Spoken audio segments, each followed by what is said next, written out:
Hello everyone, आप सब कैसे हैं? मैं उम्मीद करता हूं कि बहुत अच्छे होंगे और अपनी पढ़ाई को बहुत अच्छे से कर रहे होंगे। मैं Akash Kumar Bhadana ICT virtual classroom में आपका बहुत बहुत स्वागत करता हूं मेरे प्यारे बच्चों।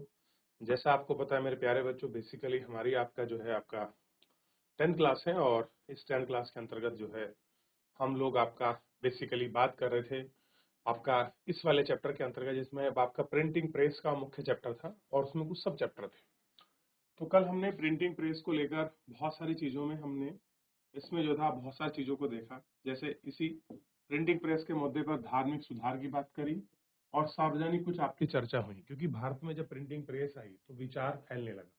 ये विचार आधुनिकता को स्वीकार कर रहा था, विज्ञानवाद को स्वीकार कर रहा था, तर्क की बात कर रहा था, अंग्रेजों के शासन के कुशासन की बात कर रहा था। हर विषय पर ये तर्क आपका बढ़ रहा था और एक नए पाठ्यक्रम, नए लेखक और नए चिंतक समाज में आपका उभरने लगी। डिस्कशन, जोश, ये सारी चीजें बड़े आम रूप में गर्मा गर्म बहस पकड़ रही थी और इनको आपने यहाँ तक जो था कल देख लिया था। थोड़ा सा आगे बढ़ेंगे और यहाँ से पढ़ेंगे, ठीक है? तो कल हमने यहाँ तक पढ़ लिया था। चलिए एक बार दोबारा यहाँ से शुरू करते हैं, थोड़ा सा कोई बात नहीं। देखिए, वह समय था जब समाज और धर्म सुधारक हिंदू रूढ़िवादियों के विधवा दह, यानी कि जो जो हमारा एक प्रथा थी, सती प्रथा, उसको विधवा दह कहा गया। विधवाओं को जलाया जाता था, ठीक।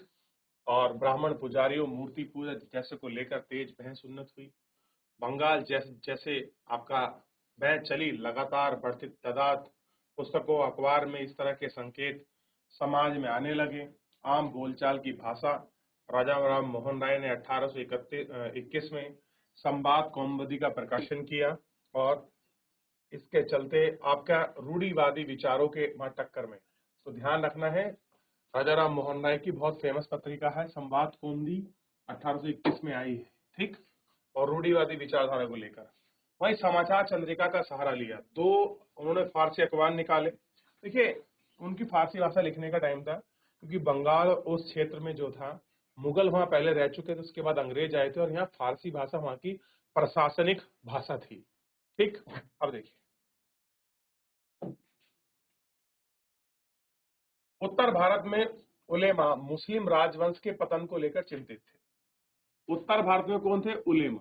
उलेमा कौन होते हैं? जो आपका मुस्लिम धर्म का प्रमुख होता है उसको उलेमा कहते हैं, ठीक। वो चिंतित थे। उन्हें डर था कि औपनिवेशिक शासन धर्मांतर का बदलाव न कर दे। जो नई औपनिवेशिक व्यवस्था आई है, जो अंग्रेज आए हैं, अगर इन्होंने धर्मांतरण का काम शुरू कर दिया तो चीजें कैसी हो जाएंगी? थोड़ी सी कठिन हो जाएंगे हमारे लिए, आपका मुश्किल हो जाएगा।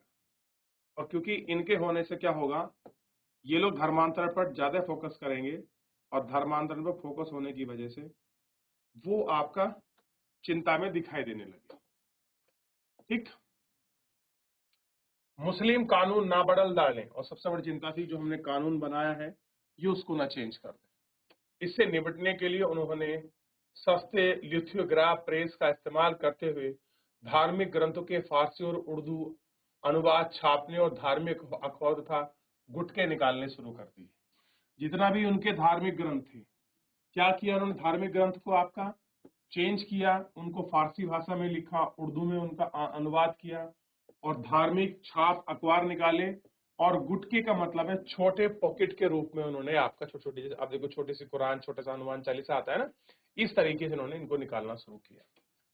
सन 1867 में स्थापित देवबंद सेमिनार ने, देखिए देवबंद इस समय ही हो रहा है, ठीक। देवबंद की स्थापना हो रही है। देवबंद सहारनपुर डिस्ट्रिक्ट में है, देवबंद तहसील पड़ती है। मुसलमान पाठकों को रोजमर्रा के जीवन जीने का सलीका, सलीका मतलब होता है आप कैसे जिए, उसको फारसी भाषा में कहते हैं सलीका, और इस्लामी सिद्धांतों के मायने समझाते हुए हजारों फतवे जारी की गए। फतवे का मतलब होता है धर्म का आदेश, यानी कि जो आपका आदेश देता है, फतवे जारी किए। पूरी 19वीं सदी के दौरान कई इस्लामी संप्रदाय और सेमिनार पैदा हुए। धर्म को लेकर सबकी अपनी अपनी व्याख्या थी।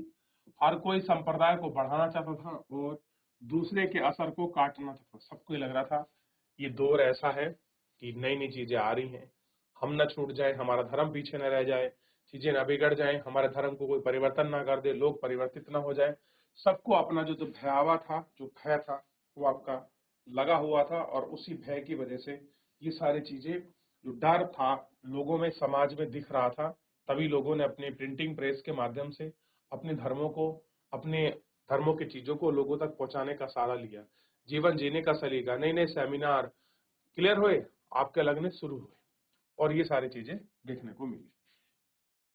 हिंदुओं के बीच छपाई के खास तौर पर स्थानीय भाषाओं में धार्मिक पढ़ाई में काफी बल मिला। अब हिंदुओं के बीच क्या हुआ, जो छपाई हुई उससे जो स्थानीय भाषा की जो बुकें थी वो आपका छपनी शुरू हो गई। तुलसीदास ने 16वीं शताब्दी में किताब में रामचरितमानस का पहला मुद्रित संस्करण 1810 में कलकत्ता से प्रकाशित। तो सबसे पहला अगर आप जो देखने के लिए मिलता है कि भैया रामचरितमानस सबसे पहले कहाँ मिला, तो रामचरित सबसे पहले जो आपको देखने के लिए मिलेगा वो आपको 1810 में कलकत्ता में। 19वीं शताब्दी के मध्य तक सस्ते लिथोग्राफ संस्करण ने उत्तर भारत का बाजार पाट दिया। लखनऊ के नवल किशोर प्रिंट और बम्बई की श्री वेंकटेश्वर प्रेस ने भारतीय भाषाओं में अनगिनत धार्मिक की किताबें निकाली। तो उत्तर प्रदेश से कौन थे, लखनऊ से नवल किशोर की बुक थी, और बॉम्बे से प्रकाशन था श्री वेंकटेश्वर प्रेस। ये सबसे ज्यादा क्या करते थे, भारतीय भाषाओं में क्या करते थे, अनगिनत ये धार्मिक जो बुकें हैं उनको छापते थे। प्रिंटिंग और लाने ले जाने का असमान होने के कारण अस्थापना में कहीं किसी भी समय पढ़ सकते थे। इन्हें अनपढ़ लोगों की भीड़ में बोला बाला कर पढ़ाकर सुनाया था। अगर किसी को पढ़ना आता है वो किसी भी समय अपनी किताब को पढ़ सकता था। जो लोग पढ़े लिखे नहीं थे उन्हें बड़ी भीड़ में आपका बोलकर उन लोगों को पढ़कर आपका सुनाया जाता था। मतलब यह है कि धार्मिक पुस्तकें बड़ी तादाद में व्यापक जन समुदाय तक पहुंच रही थी, जिनके चलते विभिन्न धर्मों के बीच और उनके अंतर में बहस मुसाविर और वाद विवाद का संबंध नई स्थिति बना रहा। लेकिन प्रिंट ने समुदाय के बीच सिर्फ मत संदर्भ पैदा नहीं किए, बल्कि उन्हें समुदाय को अंदर और हिस्सों में पूरी तरह से जोड़ने का काम भी किया। क्या कर दिया उन्होंने, पूरी तरह से कैसे जुड़ेंगे, कैसे हिस्से होंगे, इसको जोड़ने का उन्होंने आपका प्रयास भी अच्छे से कर दिया।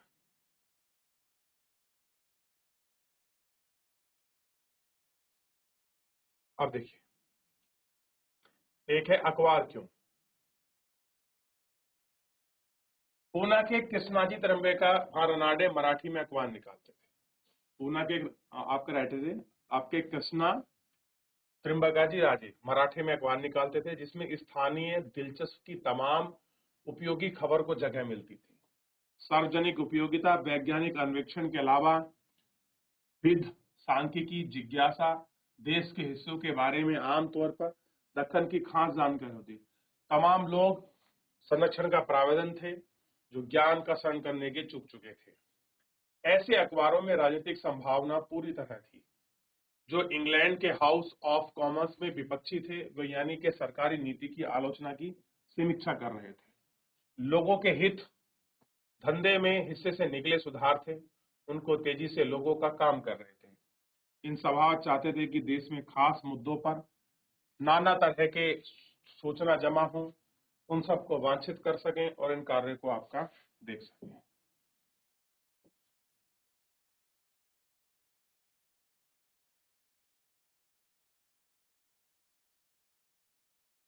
प्रकाशन के नए रूप।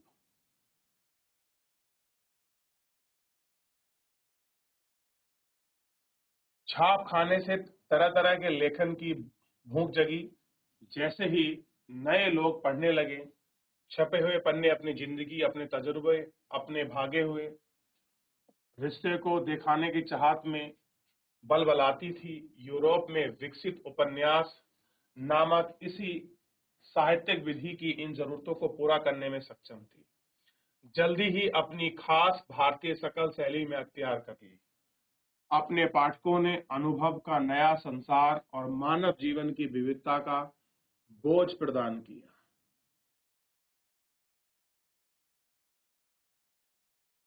दूसरी तरह की साहित्यिक विधाएं जैसे गीत, कहानियां, सामाजिक राजनीतिक मसले, इन सब के पाठकों की दुनिया का हिस्सा बना। उन्होंने अलग अलग बाप के तेवरों में इंसानी जिंदगी, अंतर्भाग, भावनाओं, सामाजिक राजनीतिक नियम में बदलाव किया और स्वरूप भी आपका दिया। 19वीं सदी के अंत तक एक नई तरह की दृश्य संस्कृति आकार ले रही थी। छाप खाने की बढ़ती तादाद के साथ छवियां की आपके नकलें और प्रतियां बड़ी आसानी से बनाई जा सकती थी। राजकवि वर्मा जैसे चित्रकार ने आम खपत के लिए तस्वीरें बनाई। कांच की तख्ती पर चित्र उभारने वाले गरीब दस्तकारों को लेटर प्रेस छापने के करीब में दुकानें लगाने लगी। मुद्रण का काम पाने पर अखबार में सुलभ सस्ती तस्वीरें, कैलेंडर खरीदकर गरीबों को घरों में, दफ्तरों में सजाया जा सकता था। इन छपी तस्वीरें की हैसियत से आधुनिकता, पारंगतता, धार्मिक और राजनीतिक, सामाजिक, सांस्कृतिक लोकप्रियता आपका गढ़ना शुरू हो गई। तो ये सारी चीजें यहाँ सर आपका दिखना शुरू हो गई। तो नया प्रकाशन का स्वरूप था।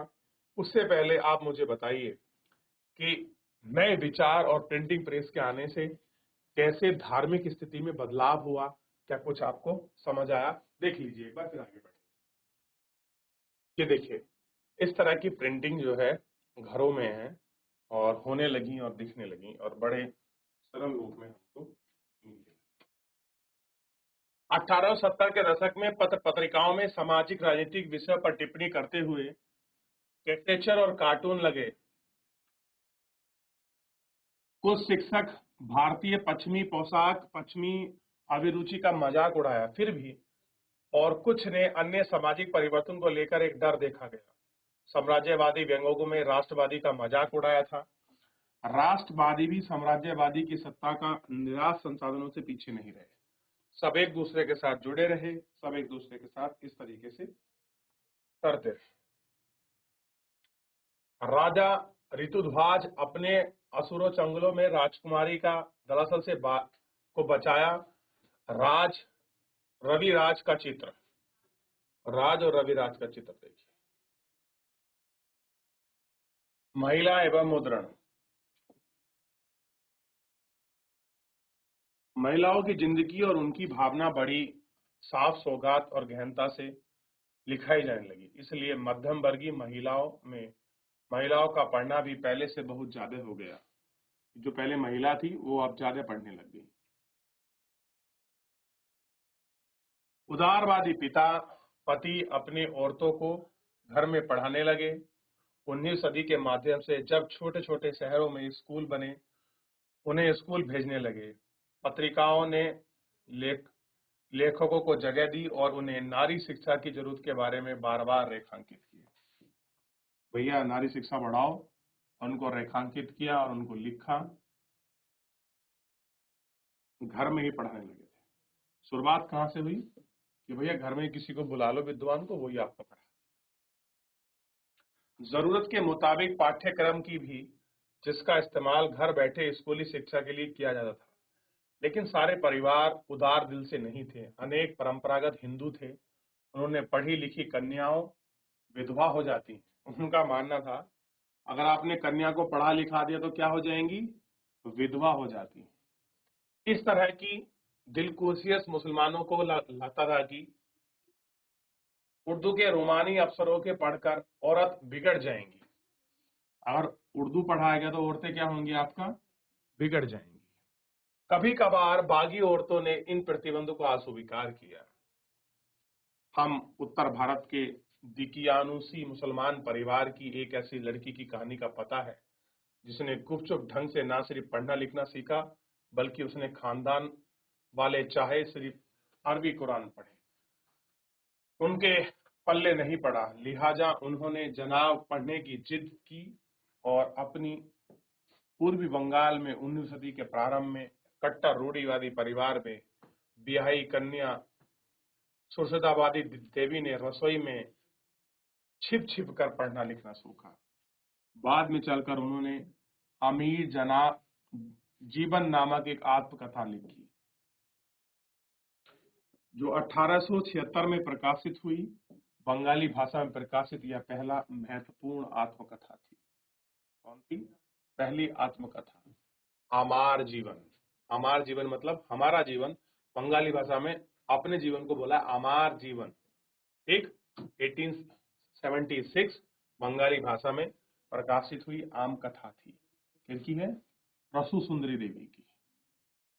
ध्यान रखिए, इंपॉर्टेंट कर लीजिए। चूंकि सामाजिक सुधार और उपन्यास ने पहले ही नारी जीवन की संभावनाओं में दिलचस्पी पैदा कर दी थी, इसलिए महिलाओं द्वारा लिखी गई आप बीती प्रति कुलहत थी। कैलाश सावनी देवी जैसी महिलाओं ने 1860 में महिलाओं के लिए अनुभव पर लिखना शुरू किया। वैसे वे काम में पाबंदी और अनपढ़ बढ़कर अनुभव लिखना शुरू किया। वैसे घरों में वे बंदी और अनपढ़ बनकर रह जाती। कैसे वे घर भर के काम बोझ उठाती, उनकी सेवा करती, उन्हें कैसे वहां कुदरते। आज जो महाराष्ट्र में 1880 के दशक में ताराबाई शिंदे और पंडित रमाबाई ने उच्च जातियों की नारियों की दयनीय हालत के बारे में जोश और रोष से लिखा। ताराबाई शिंदे के बारे में कभी पढ़ना, और रमाबाई पंडित के बारे में तो आप जानते ही होंगे। ठीक, इनके बारे में आप पढ़ना। इन्होंने बड़ी जातियों की जो औरतें थी उनके बारे में लिखा कि कैसा जीवन है उनका। सामाजिक बंधनों में बंधे औरतों के लिए पढ़ने का क्या मायने है। फिर भी एक तमिल उपन्यास में एक औरत ने लिखा है कि बहुत तेरे कारणे मेरी दुनिया से छोटी है। कह रहे बहुत तेरे कारणों से मेरी दुनिया छोटी है, मेरे जीवन की आधी ज्यादा खुशी माँ किताबें पढ़ने में आई है। किससे आई है? बुकों को आपका पढ़ने में आई है। उर्दू, तमिल, मराठी प्रिंट संस्कृति से विकसित की गई थी। गंभीर हिंदी छपाई शुरुआती में 1870 के दशक में हुई। जल्द ही इसका एक बड़ा हिस्सा नारी शक्ति को समर्पित हुआ। 19वीं सदी के शुरुआत में महिलाओं के लिए मुद्रण और कभी कभी आपका पत्रिकाएं लोकप्रिय हो गईं। औरतों ने तमाम जीवन, विधवा औरतों, राष्ट्रीय आंदोलन जैसे मसलों पर लिखना चलाया। कुछ पत्रिकाओं ने महिलाओं की गृहस्थी चलाने और फैशन नुस्खे बताने के साथ साथ कहानी और धारावाहिक उपन्यास में क्या किया, आपका मनोरंजन को परोसा। बहुत लोगों ने क्या किया कि जीवन की बातों को बताया, इस तरीके का है, ये महिलाओं का जीवन है। उसने आपको औरतों को तालीम यानी कि शिक्षा दी, विधवा जीवन के विषय में बताया, विधवा विवाह के विषय में लोगों को जानकारी दी, राष्ट्रीय आंदोलन के विषय में बताया, मसलों पर लेख लिखने शुरू किए। कुछ ने पत्रिकाओं में महिलाओं को कैसे गृहस्थी चलानी चाहिए उसके बारे में बताया। किसी ने फैशन के नुस्खे बताए, किसी ने साथ साथ कहानी और धारावाहिक उपन्यास और मनोरंजन परोसा। यानी कि हर एक चीज को ये प्रिंटिंग प्रेस के माध्यम से, कुछ भी हो, गृहस्थ हो, आंदोलन हो, साइंस हो, विज्ञानवाद हो, विवाह हो, पुनर्विवाह हो, राष्ट्रीय आंदोलन हो, फैशन हो, गृहस्थ चलाना हो, हर चीज में क्या हो रहा है, प्रिंटिंग प्रेस अपनी महत्वपूर्ण भूमिका निभा रहा है। देखिए, पंजाब में भी 20वीं शताब्दी के आरंभ में लोकप्रिय में लोक साहित्य बड़े पैमाने पर छापा गया। राम चड्डा ने औरतों को आज्ञाकारी बीबी बनने के लिए सिखाया। उद्देश्य से अपनी बेस्ट सेलिंग कृति स्त्री धर्म विचार लिखी, उनकी बेस्ट सेलिंग रही थी। खालसा ट्रैक्ट सोसाइटी, खालसा पुस्तकालय सभा ने इस तरह के संदेश देते हुए सस्ती पुस्तकें छापी। अच्छी औरतें बनने के उपदेश में कई बार संवाद के रूप में पेश किया गया। भैया कैसे महिलाएं अच्छी बन सकती हैं, उनकी गृहस्थ गृहिणी किस प्रकार की हो, लोगों ने लिखा। बंगाल में केंद्रीय कलकत्ता में एक पूरा बड़ा इलाका बाटला लोकप्रिय किताबों के प्रकाशन को समर्पित था। सेंट्रल कलकत्ता और एक आपका ये वाला क्षेत्र, यहाँ किताब ही प्रिंटिंग थी। यहाँ पर आपका धार्मिक गुट और ग्रंथों के सस्ते संस्करण खरीदे जाते थे। ये आमतौर पर अश्लील और संशय समझा गया, और वह उपलब्ध 19वीं सदी के अंत तक अनेक ऐसी बहुत सारी किताबों का कर तख्ती और लिथोग्राफ रंग कर आपका मदद में प्रचार तस्वीर के उरेका गया।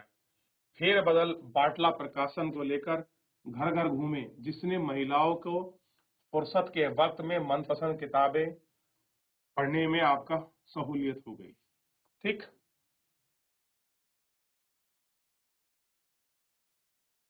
ये देखिए एक पुस्तक आपका दिखाई गई है, किस तरह से कंधे पे बैठी है और एक के गले में जंजीर जैसा पड़ी हुई है।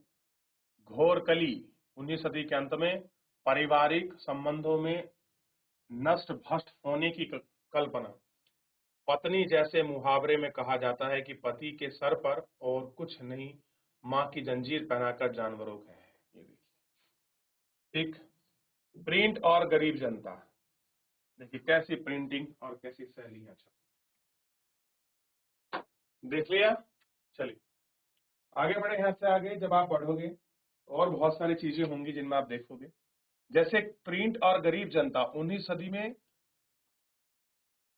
सदी में मदरसी शाहों में काफी सस्ती किताबें चौक चौराहे पर पीछे बेचे जा रही थी, जिसके चलते गरीब लोगों में बाजार में उन्हें खरीदने की स्थिति आ गई थी। 19वीं सदी के आरंभ में सार्वजनिक पुस्तकालय खुलने लगे। अब क्या हो गया था, सार्वजनिक जो पुस्तकालय हैं वो आपके खुले। चलिए, इन पुस्तकालय से आगे बढ़ने से पहले प्रिंटिंग और गरीब जनता को हम लोग अभी बाद में देखेंगे। सबसे पहले हम क्या करते हैं, एक बार पीछे बढ़ जाइए। कुछ भी प्रिंटिंग से संबंधित पूछा आपने, कुछ भी पूछना हो कि कैसे महिलाओं की स्थिति में सुधार हुआ, प्रिंटिंग प्रेस ने कैसे आपके समाज की कायाकल्प की, प्रिंटिंग प्रेस कैसे आपका योगदान रहा, इन सारी चीजों को आपने देखने का, जानने का प्रयास किया होगा। किसी की कोई क्वेरी, किसी कोई डाउट आपका रहा होगा, आप मुझसे पूछ सकते हैं मेरे प्यारे बच्चों। चलिए, किस तरीके से किताब के छपने का अंकन से लेकर ये सारी चीजें बढ़ी हैं और आप इन्हें देख पाए हैं। चलिए देख लीजिए, फिर आगे। तो मेरे प्यारे बच्चों, फिलहाल जो है आज के लिए इतना ही। मिलते हैं नेक्स्ट लेक्चर में। तब तक अपना ध्यान रखिए, स्वस्थ रहिए और अपनी पढ़ाई को बहुत अच्छे से करते रहिए। मुझसे जुड़ने के लिए आपका बहुत बहुत धन्यवाद।